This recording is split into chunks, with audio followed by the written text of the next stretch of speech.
मुझे भारत से प्यार है।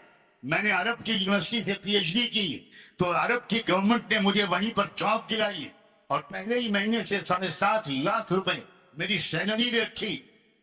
मुझे वहां रोकने के लिए सरकार ने भी जोर डाला। मैंने पिताजी से पूछा, उस वक्त वो जिंदा थे, मैंने वहां से फोन करके पिताजी से पूछा मैं क्या करूं। कहा पहली फ्लाइट लेकर भारत में आ जाओ। उन्होंने कहा कि हमने संकल्प लिया है कि हम भारत को छोड़कर दुनिया में कहीं नहीं जाएंगे। जब देश का विभाजन हुआ था, जब पाकिस्तान बना था, तो पाकिस्तान के लोगों ने, पाकिस्तान की सरकार ने मेरे पिताजी को पाकिस्तान बुलाने की बहुत कोशिश की। यहां तक कि उस वक्त के पाकिस्तान के प्राइम मिनिस्टर लियाकत अली खान ने हमारे भारत के प्राइम मिनिस्टर श्री जवाहरलाल नेहरू से कहा, मौलाना नोमानी की हमको जरूरत है, हमको यहाँ का संविधान बनाना है जिसमें इस्लामिक चीजें भी हों और जो सेकुलर भी हो, जो डेमोक्रेटिक भी हो। मेरे पिताजी इस्लामिक लॉ के दुनिया के सबसे बड़े स्कॉलर थे। उन्होंने कहा नेहरू जी ने कि मैं बात करता हूं। नेहरू जी खुद लखनऊ आए, कैन यू बिलीव इट? सोचो, नेहरू जी खुद लखनऊ आए दिल्ली से, मेरे पिताजी से मिले। मेरी उम्र उस वक्त शायद 7 साल की रही होगी।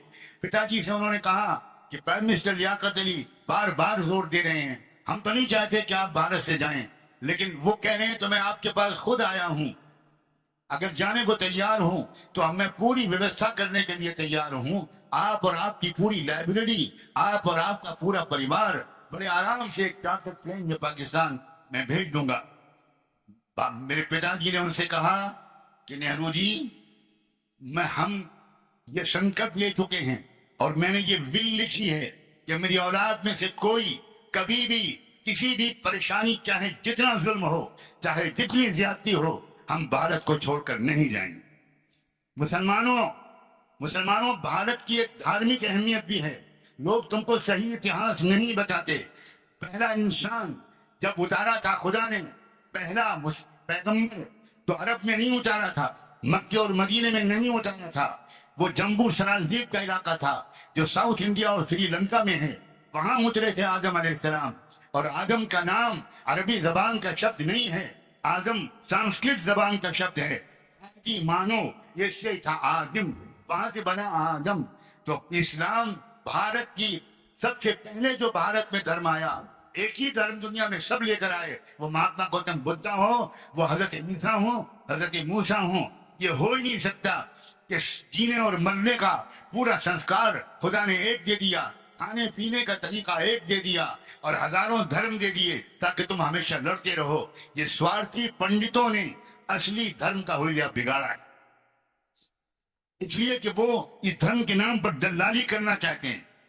आप अगर सीधे संपर्क करोगे अपने मालिक से तो बीच में वो एजेंट तो खत्म हो गया, उसकी आमदनी खत्म हो गई।